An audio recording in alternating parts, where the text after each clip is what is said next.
Agradeço novamente o convite. Bacana. Doutor Paulo, ocorreram algumas mudanças na lei de aposentadoria recentemente, não ocorreram? Isso, em novembro de 2019 entrou em vigor a emenda constitucional 103 de 2019. Essa emenda constitucional alterou a questão da Previdência Social. Então isso aí mudaram algumas regras, mas temos que pensar o seguinte: quem já estava na Previdência Social, já pagava há muito tempo, desde antes dessa entrada em vigor, já tinha alguns direitos vigentes. Por exemplo, o homem para aposentar precisava de 35 anos de contribuição e a mulher de 35, sem a exigência de uma idade mínima. Ok. E a mulher para aposentar por idade, por exemplo, precisaria de 60 anos de idade e 15 anos pagos de INSS, e o homem 65 anos de idade e 15 anos pagos de INSS. Quem já estava em vias de se aposentar, estava já contando os dias, impactou? Houve alguma mudança ou não?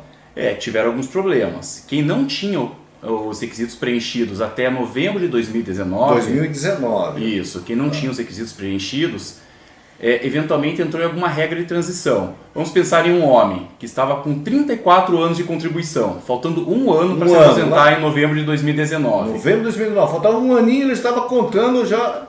Isso. E aí? Daí existe o chamado pedágio de 50%. O que acontece? Então, por exemplo, se faltava um ano, ele vai precisar de mais 50% do tempo faltante. Então ele vai precisar de 1 ano e meio trabalhado para se enquadrar nessa regra de transição de aposentadoria. Mais um ano e meio? Mais um ano e além meio. do faltante. Isso. Então, por exemplo, um homem que tinha 33 anos, faltando 2 anos, ele vai precisar de 3 anos a mais, para fechar 36 anos, 35 anos, mais o 50% do pedágio. E a mulher que estava com, por exemplo, 28 anos trabalhados, faltando 2 para chegar aos 30, ela também terá que trabalhar mais 3 anos para completar os 30 anos. É esse chamado pedágio. Uma dúvida que a gente ouve as pessoas falarem, uma dúvida bastante recorrente, é com relação às alíquotas, aos percentuais de aposentadoria. Será que eu vou me aposentar com 100% do salário? De qual salário? Qual valor eu vou receber? Aí a pessoa pergunta, não seria interessante eu ficar mais um pouco? Qual o melhor momento de aposentar? Então, doutor Paulo? Olha, essa é uma questão subjetiva, que vai de pessoa para pessoa. Olha.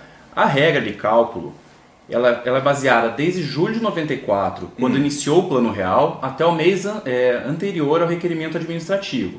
Então, com base nisso, o INSS utiliza todo o período contributivo, exclui as 20 menores contribuições, das 80% maiores chega a uma média, e com base nisso é utilizado o chamado fator previdenciário, que ele é com base na idade da pessoa, no tempo de contribuição e na expectativa de vida. Tem isso. Então, por exemplo, se o homem já tinha 35 anos até novembro de 2019, conforme conversamos, mas ele tinha em torno de 50, 52 anos de idade, sabendo que não existia uma idade mínima, consequentemente o seu benefício ele vai reduzir, em virtude dessa questão do fator previdenciário. Então é um X% em cima do que ele recebia do salário dos últimos...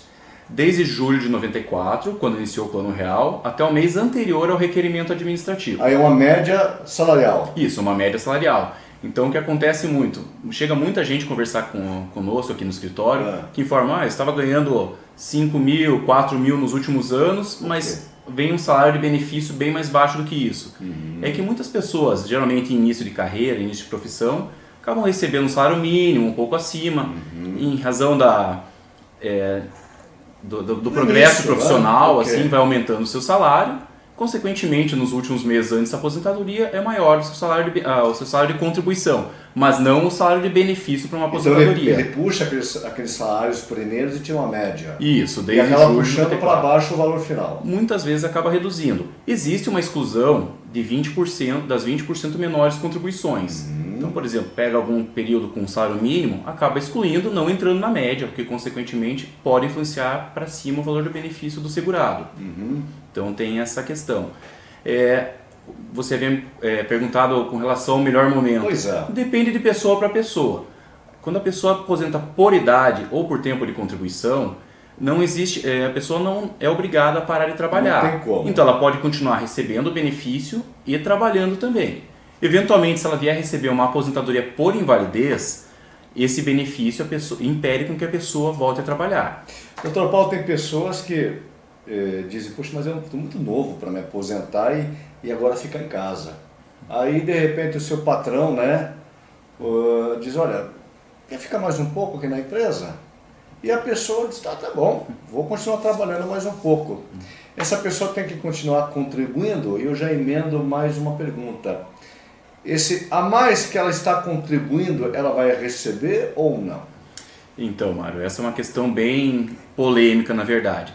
A obrigatoriedade existe, então a partir do momento que o segurado ele é empregado de alguma empresa, existe aquele desconto mensal. Mas primeiro finaliza o contrato, né? Não necessariamente. Ou pode dar continuidade? Pode dar continuidade. Mas ele já começa a perceber a sua aposentadoria Isso. Como é que acontece isso aí? Ele pode receber a aposentadoria e continuar trabalhando. Quanto a isso, não vai impactar no contrato de trabalho.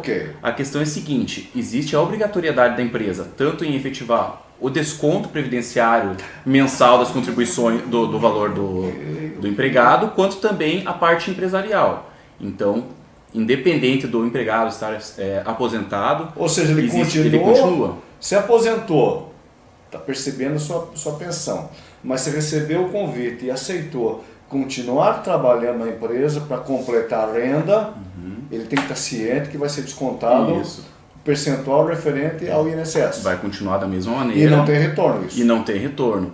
Alguns anos atrás, tiveram várias ações judiciais chamadas de desaposentação ou renúncia à aposentadoria, onde os trabalhadores já haviam se aposentado e continuaram vertendo contribuições para a Previdência, continuaram trabalhando e ao final tentaram essa chamada, não era bem uma revisão,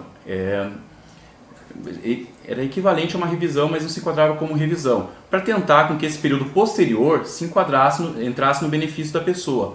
Só que infelizmente chegou em última instância no Supremo Tribunal Federal, infelizmente acabou sendo negada essa revisão para os segurados.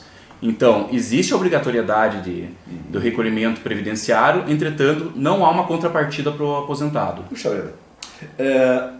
Pode a pessoa ter duas aposentadorias? Não mais. Já tiveram épocas que era possível, mas pelo regime geral da Previdência, que é a questão do INSS, não existe essa possibilidade. Vou citar um caso aqui, doutor, que me vem à mente agora. Por exemplo, um professor que dá aula na rede pública, ok? E claro, tem muitos professores que também, para completar a renda, acabam trabalhando em colégios particulares. E esse profissional aí, ele tem direito a essas duas aposentadorias ou não? Isso, daí complementando, na verdade, o raciocínio, se forem dois regimes da Previdência, tanto o regime geral, que é do INSS, quanto o regime próprio, um servidor público, se ele conseguir completar os requisitos em ambos os regimes, é possível duas aposentadorias. Mas uma não cancela a outra, né? Não cancela. O que pode existir é uma questão complementar. Então, por exemplo, se um homem trabalhou no setor privado por 20 anos e no setor público por mais 15, completando 35 anos, ele pode somar. Ele pode somar. Pode somar o tempo. Perfeito. E aí ele vai ver qual a aposentadoria mais vantajosa, seja do setor privado, seja do setor público. Fala pra gente um pouco com relação agora à questão da insalubridade. O que é insalubridade e o que isso altera quando a pessoa vai se aposentar e como precisa fazer para comprovar essa insalubridade. O segurado está exposto a algum agente insalubre, algum agente nocivo à saúde. Por exemplo? Seja questão agentes químicos, físicos ou biológicos. Sonoro, ambiental. Isso, questão do ruído superior a 85 decibéis. Ou hoje em dia, pensando na questão desses casos de pandemia de Covid, pensar nos agentes biológicos, que principalmente os profissionais da saúde estão muito expostos a esse tipo de agente. Então isso aí são agentes insalubres. Se eventualmente algum profissional estiver exposto, trabalhou durante 25 anos nesse tipo de atividade, exposto a agentes insalubres, ele tem direito a uma aposentadoria chamada aposentadoria especial, que é uma aposentadoria mais vantajosa ao segurado, que ele vai pegar 100% na média do benefício, que a gente até havia conversado anteriormente sobre a média do salário e benefício. Sim. Essa aposentadoria especial, se ele tiver 25 anos comprovados com exposição a agente insalubre, seja químico, físico ou biológico, ele tem direito a essa aposentadoria. O que acontece é o seguinte, se eventualmente ele não tiver os 25 anos completados, existe a chamada transformação do tempo especial, que é o exposto a agentes insalubres, em tempo comum. Então, o homem tem direito a uma conversão de 40%, ou um acréscimo de 40% no período trabalhado, e a mulher um acréscimo de 20%. A mulher menos, Isso. percentual menor. É um percentual menor, porque na verdade é o seguinte, a aposentadoria especial ela depende de 25 anos de contribuição nesse tipo de atividade. Como a mulher precisa de 30 anos de contribuição e o homem 35, claro. Então acrescentando 20% aos 25 anos completa 30 Fecha. para as mulheres e 40 aos homens completa os 35. Vamos lá, vou fazer a pergunta. Pode lá? Deixa eu ver. Mais 4 minutos. Tá. Doutor Paulo, como que a pessoa vai fazer prova que trabalhou em um segmento insalubre? Como é que acontece isso? Isso, a partir de 1995 existe a obrigatoriedade de um documento chamado PPP, que é Perfil Profissiográfico Previdenciário. Esse é um documento personalíssimo que ele é fornecido a todo o trabalhador. O empregador tem que oferecer obrigatoriamente esse documento ao empregado. Nele consta a atividade exercida, o tempo da atividade e inclusive o agente insalubre. Isso a partir de 95. Então, vou fazer uma questão aqui. Por exemplo, a pessoa está se aposentando, vem aqui, procura seu consultório e diz: ó, doutor Paulo, nos anos entre 90 e 2000, ou seja, 10 anos, eu trabalhei como motorista de ônibus lá numa cidade, lá no interior de São Paulo. Ele vai ter que ir lá pedir esse documento? Ou, como é que acontece o modo operante disso aí? Isso, via de regra, ele vai ter que solicitar na empresa. Ok. O que acontece é o seguinte, até 1995, algumas atividades já são enquadradas como especiais, como insalubres nesse caso. Já tinha uma relação? Já tinha um rol de atividades. Isso encerrou quando? Em 1995. 95. Então, a partir de 1995, ainda é possível o reconhecimento da insalubridade, desde que o empregado tenha esse documento chamado PPP. Então, com base nisso, é possível a aposentadoria especial ou a transformação da atividade especial em tempo comum. Perfeito. Vou jogar uma questão aqui, que é muito comum no Brasil ainda, pessoas que são oriundas do interior do estado, trabalhou lá no campo, né? Plantações, enfim, vieram para a cidade tentar melhorar a sua situação. Esse período laboral que a pessoa iniciou lá no campo, ela conta para efeitos de aposentadoria? Com certeza, isso é possível sim. O INSS administrativamente reconhece a partir dos 14 anos de idade. Ok. Judicialmente já está pacificado que a partir dos 12 anos de idade, tendo documentação rural, geralmente são dos pais, tios, algum familiar, o segurado tem direito ao acréscimo desse período rural também. Existem algumas decisões judiciais, mas ainda não pacificadas, que em período dos 8 aos 12 anos também seria possível o acréscimo desse período. Então é muito importante. O tempo mínimo que existe de contribuição, ele tem que ter pago para o INSS 15 anos de INSS de contribuição, podendo acrescentar esse tempo rural. Então se eventualmente ele tem 20 anos trabalhados na lavoura, acrescidos de 15 anos pagos de contribuição, ele teria direito a uma aposentadoria por tempo de contribuição. Perfeito. Doutor Paulo, uma última pergunta aqui. Quem é responsável por recolher a aposentadoria do funcionário é a empresa, perfeito? Isso. Se eventualmente por falha ou por má fé, essa empresa não tenha recolhido essa aposentadoria, o que acontece? Isso. O ônus que acontece é do empregador. E ele que tem que pagar, fazer os recolhimentos previdenciários. Ok. Isso é uma questão que acontece muito, eventualmente, que é passível de revisões de benefício. Muitas vezes o empregado está aposentado, só que a empresa acabou não fazendo o recolhimento ou recolheu um valor menor. Então, por exemplo, o trabalhador recebia 2, 3 mil por mês e a empresa pagava sobre um salário mínimo.